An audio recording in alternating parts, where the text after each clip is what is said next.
I met Jason when I was in my third year at the university.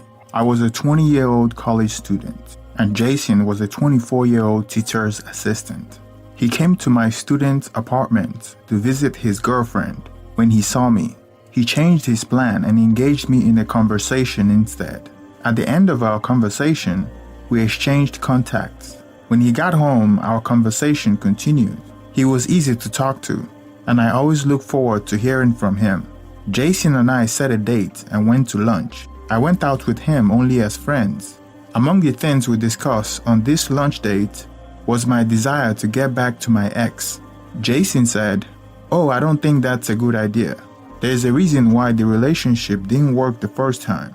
If you go back to him now, that reason still remains." Jason had been in a relationship 3 times before, so I figured he was more experienced in these things than I was. I took his advice and didn't go back to my ex. He also broke up with his girlfriend. A month into our friendship, he asked me to be his girlfriend. I really liked him by then, so I said yes. His frequent visits with me on campus made it obvious that we were dating. His ex-girlfriend got to find out about us and got angry. She told everyone that I stole her boyfriend. I faced hell in my dormitory because of this. Some people called me names and whispered insults behind my back. Others confronted me, saying, "Why did you take her man? How could you betray the sisterhood?" I didn't bother explaining to anyone that I didn't know this girl. I only got to know about her after my boyfriend and I met. No one would listen to me or believe me, so I said nothing. After suffering public anger for 2 months, I advised myself, no man is worth this kind of trouble. Break up with him for your peace of mind. So, I told him that his presence in my life was causing trouble for me.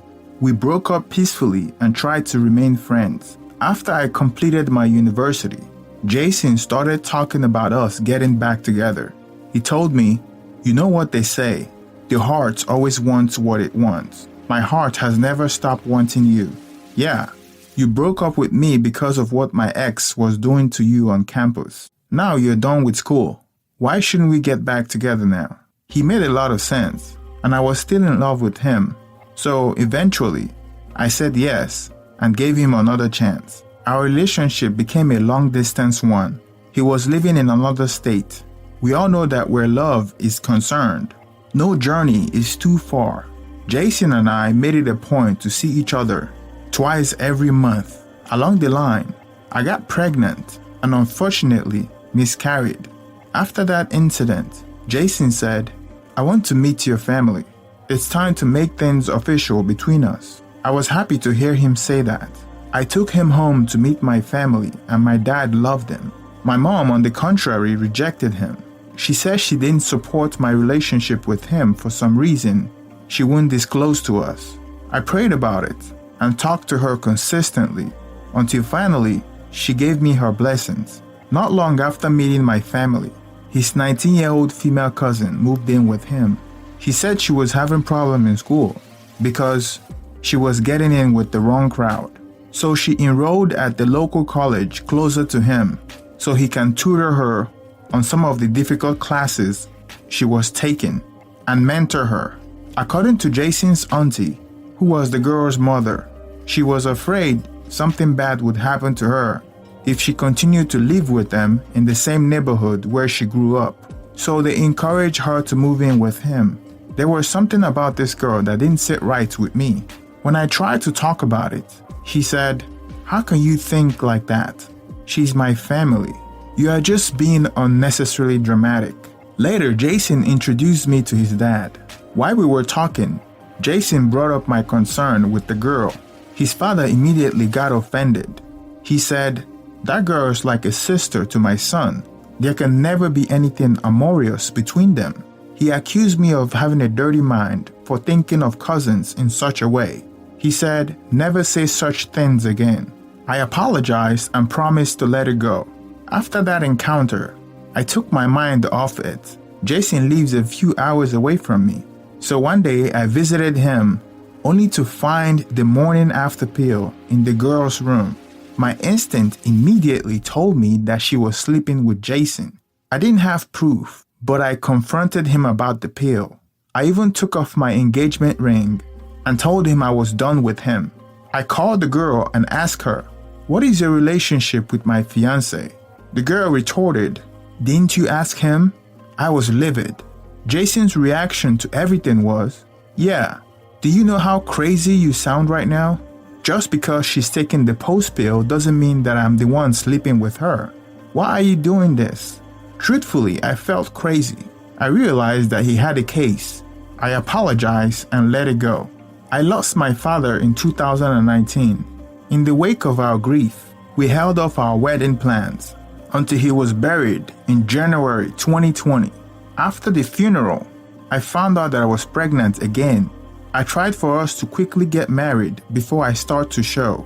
I was planning on moving in with Jason, but I couldn't find a job in his area, so I was staying at his place during the weekends. Unfortunately, things didn't go as planned because the way the pregnancy took a toll on my body.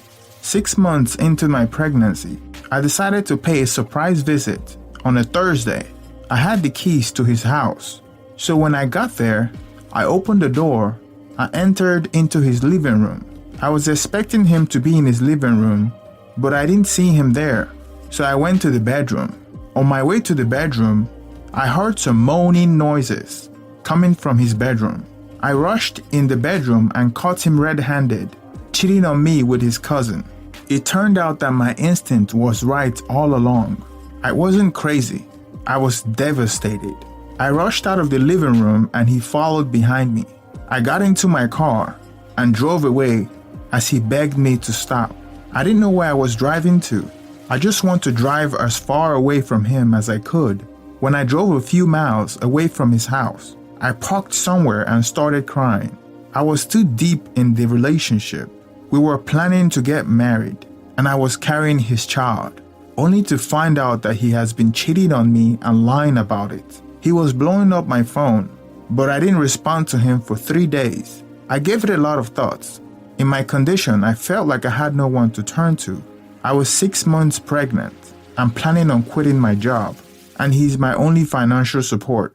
On the 4th day, I answered his phone. Jason wept and pleaded for forgiveness. He begged me not to tell anyone about the disgraceful thing he had done. He also begged me to take him back. He said he didn't know what came over him, and he wouldn't do it again.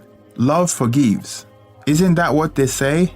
In my condition, I felt vulnerable, like I had no option but to forgive him and take him back. We got married after I had the baby.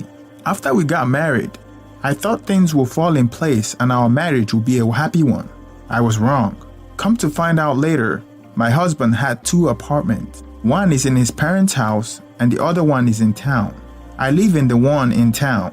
The cousin he cheated on me with lives in one of his parents' house. Jason goes between me and this girl.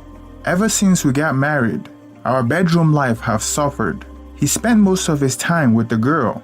I remember on 3 occasions our child was sick.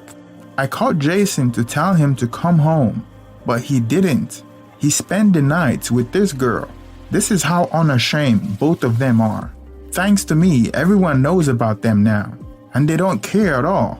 I told Jason's mom and dad about it, and his father was very disappointed with him. His mom called the girl's mother, who was Jason's father's younger sister. She told the woman to advise her daughter to end her relationship with Jason. The girl's mom said she had tried, but she refused to listen to her. At this point, I have no choice but to divorce him. My husband hasn't been mine since we got married. I am tempted to believe that he was under a spell because his behavior is not normal. Why did he marry me if she's the one he wanted? It doesn't make sense. I don't want my child to be raised without a father, but he left me with no choice. Now I don't know what